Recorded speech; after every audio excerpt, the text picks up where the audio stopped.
அனைவருக்கும் வணக்கம். நாம இன்னைக்கு மார்ச் 16 மற்றும் 17க்கான கரண்ட் அஃபேரை பற்றி பார்க்கலாம். இந்த வீடியோவை ஃபுல்லாக பாருங்கள். கடைசியில் டிஸ்கிரிப்ஷன் பாக்ஸில் கூகுள் ஃபார்ம் வடிவில் டெஸ்ட் கொஸ்டின் செட் பண்ணி வச்சுருக்கோம். கண்டிப்பாக எல்லாரும் அட்டென்ட் பண்ணி பாருங்கள். உங்கள் ஸ்கோர் என்ன அப்படின்றத கமெண்டில் கண்டிப்பாக சொல்லுங்கள். ஒவ்வொரு டாபிக் பற்றி பார்க்கலாம். First topic Tamil Nadu. மழைநீர் சேமிப்பு மற்றும் நிலத்தடி நீர் மறுசீரமைப்பை மேம்படுத்துவதற்காகவே சென்னையில் முதல் சதுப்பு நில மழைநீர் உறிஞ்சும் பூங்கா எங்கு திறக்கப்பட உள்ளது அப்படின்னா போரூரில் உள்ள பூந்தமல்லியில் தான் இது பண்ண போகிறாங்க, திறக்க போகிறாங்க. இது எதற்காக அப்படின்னா மழைநீர்கள் கடலில் போய் கலந்து வீணாகாமல் அதை ஃபுல்லாத்தையுமே கலெக்ட் பண்ணி சேமித்து சுத்திகரிப்பு பண்ணி மறுபடியும் நம்ம யூஸ் பண்ணணும் அப்படின்றதுக்காகவும் மழை அதிகமாக பெய்யும் போது வெள்ளம் அதிகமாக ஏற்படுதலை அதை தடுக்கணும் அப்படின்றதுக்காகவும் இந்த சதுப்பு நில மழைநீர் உறிஞ்சும் பூங்காவானது உருவாக்கப்பட உள்ளது. அடுத்த டாபிக் விருதுகள்.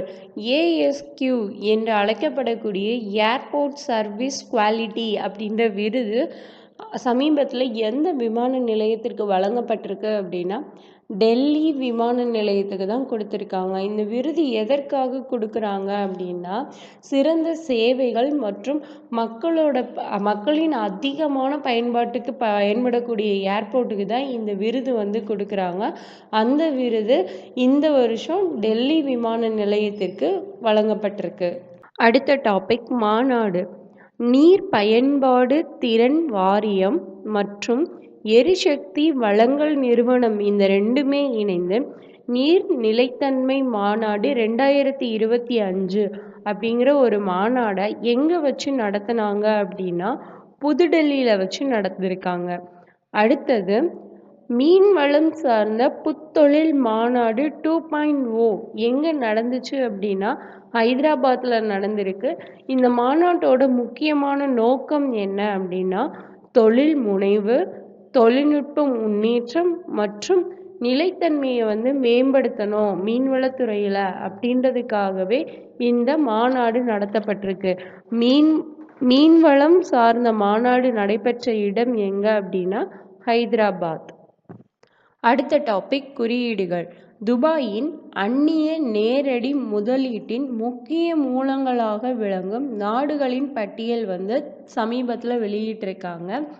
இந்த எஃப்டிஐ அதாவது அந்நிய நேரடி முதலீடு அப்படின்னா என்னன்னா நம்ம நாட்டில் உள்ள ஒரு தனி நபரோ அல்லது ஒரு நிறுவனமோ வேறு ஒரு நாட்டில் உள்ள சொத்துக்கள் மீதோ இல்லை ஒரு நிறுவனத்தின் மீதோ முதலீடு செய்வதா தான் நம்ம அந்நிய நேரடி முதலீடு அப்படின்னு சொல்கிறோம். அந்த வகையில் துபாயில் அதிக அளவில் அந்நிய நேரடி முதலீடு செய்யக்கூடிய முதல் நாடு எது அப்படின்னா இந்தியா தான். எவ்வளோ பர்சன்டேஜ் பண்ணுறாங்கன்னா 21.5% அளவுக்கு அங்கே தன்னோட நிறுவனத்தை முதலீடு பண்ணுறாங்க. ரெண்டாவது இருக்கக்கூடியது அமெரிக்கா. அவங்க எவ்வளோ சதவீதம்னா 13.7% அளவுக்கு முதலீடு செய்கிறாங்க. மூணாவதா பிரான்ஸு. இவங்க 11% அளவுக்கு துபாயில் முதலீடு செய்கிறாங்க. அடுத்ததா திட்டங்கள் பற்றி பார்க்கலாம். PM யுவா 3.0 திட்டம். இந்த திட்டத்தோட நோக்கம் என்ன அப்படின்னா இந்தியா ஃபுல்லாக இருக்கிற 30 வயதிற்கு உட்பட்ட இளம் எழுத்தாளர்களுக்கு பயிற்சி அளிப்பதற்காகவே தொடங்கப்பட்ட திட்டம் தான் இந்த PM யுவா 3.0 திட்டம். இதில் அவங்களோட வாசிப்பு, எழுத்து மற்றும் புத்தக கலாச்சாரத்தை ஊக்குவிக்கிறதா சொல்லியிருக்காங்க. இது எந்த அமைச்சகத்தின் கீழே வருது அப்படின்னா கல்வி அமைச்சகத்தின் கீழே செயல்படுது. இதில் மொத்தம் இந்தியாவில் உள்ள 22 மொழிகளும் மற்றும் இது தவிர ஆங்கிலம் இது அங்கீகரிக்கப்படுறதா சொல்லியிருக்காங்க. அடுத்த டாபிக் அறிவியல் மற்றும் தொழில்நுட்பம். இஸ்ரோவானது சமீபத்தில் ஒரு பெரிய சாதனை பண்ணியிருக்காங்க.